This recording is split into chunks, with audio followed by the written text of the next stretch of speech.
प्रिय विद्यार्थियों, हम श्रीमद् भगवद गीता के द्वितीय अध्याय का अध्ययन कर रहे हैं। भाग 1 के अंतर्गत हमने देखा था कि श्री कृष्ण अर्जुन से कह रहे हैं कि हे अर्जुन, हृदय की दुर्बलता को त्याग कर तुम युद्ध के लिए खड़े हो जाओ।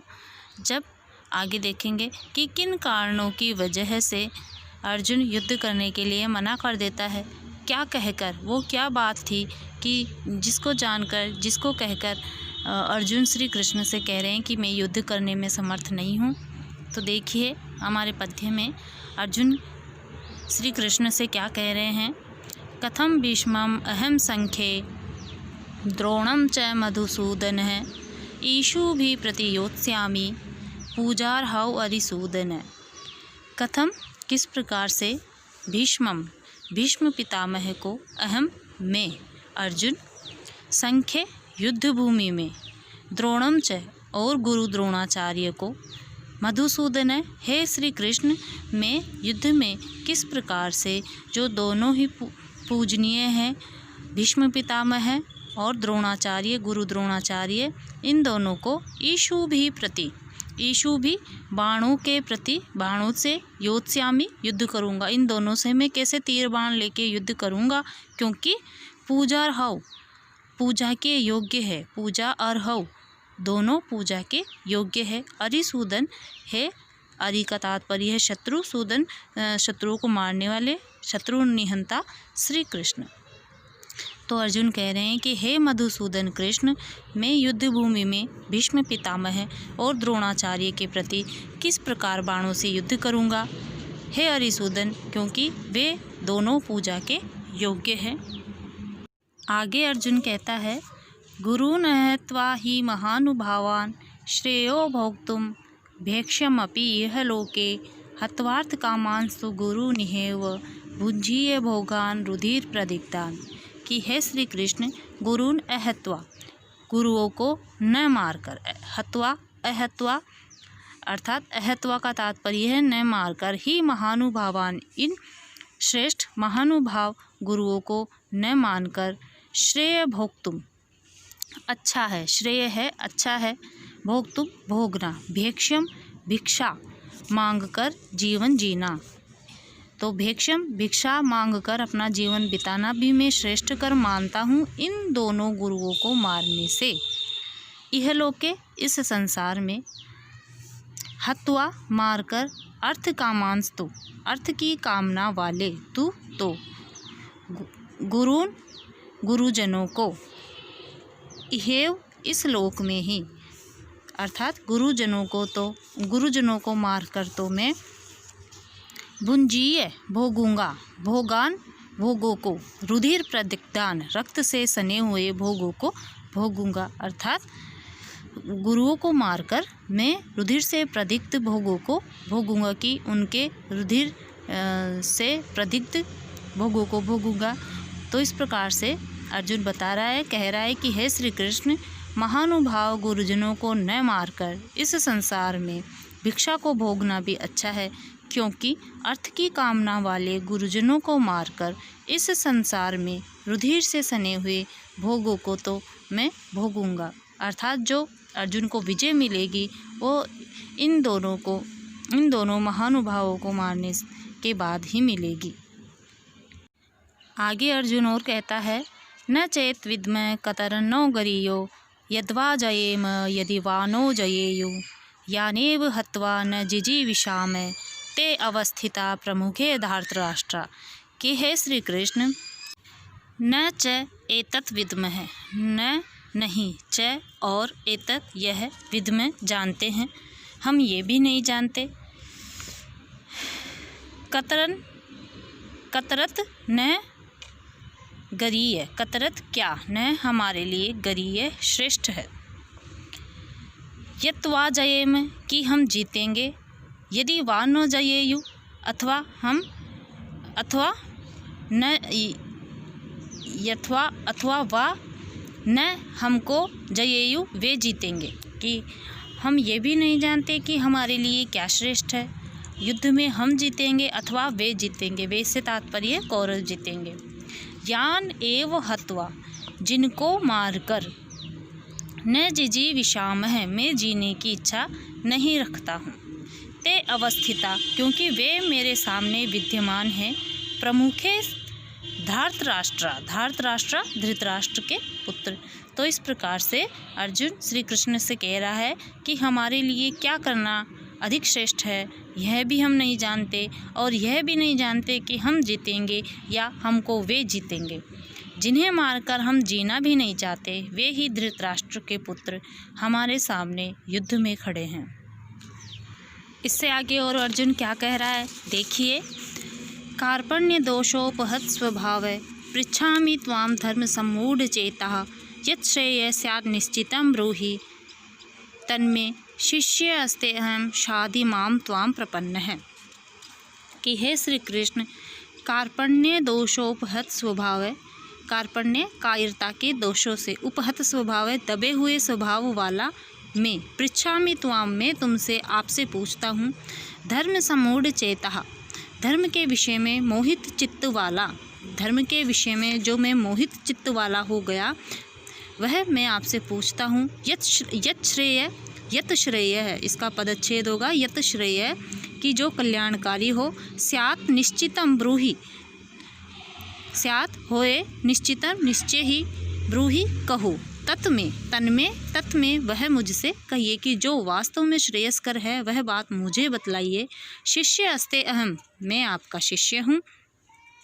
शिष्य ते अहम, मैं आपका शिष्य हूँ।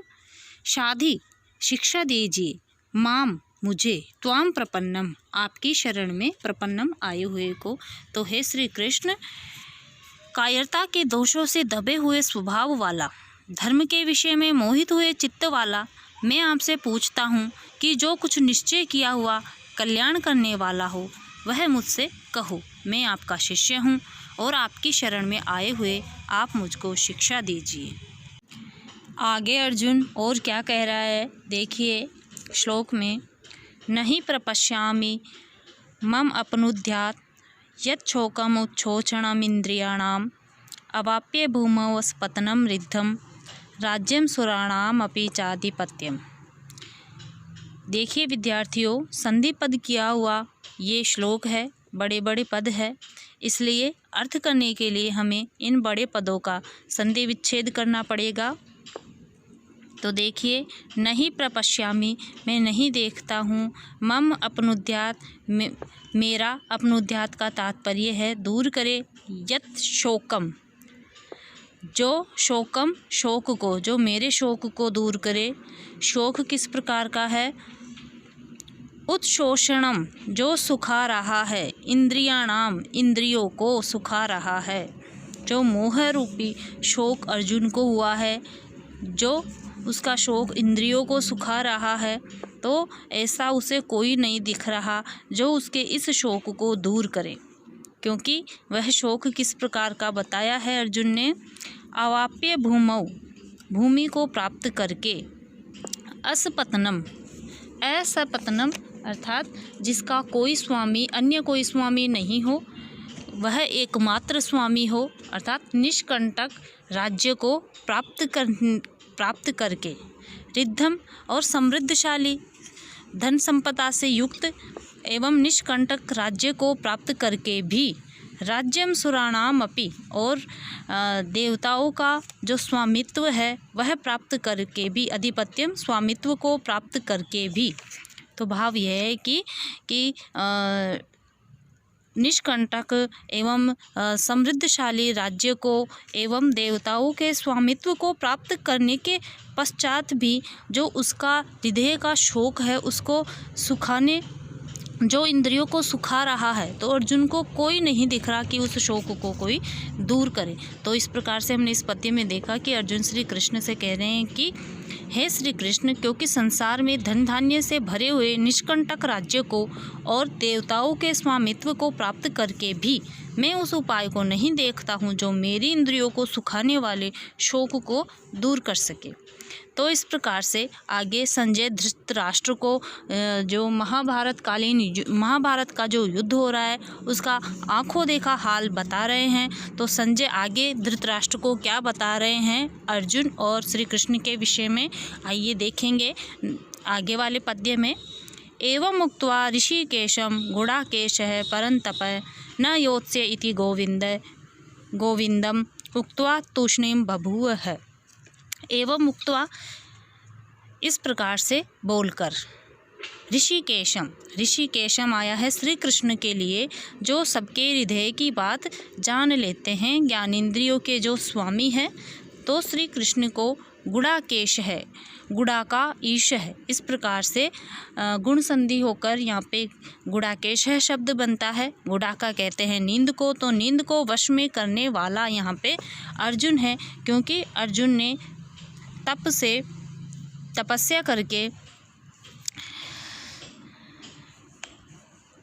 साधना और संयम से निद्रा तथा आलस्य पर विजय प्राप्त करी थी, इसलिए उसको गुडाकेश कहा गया है यहाँ पे।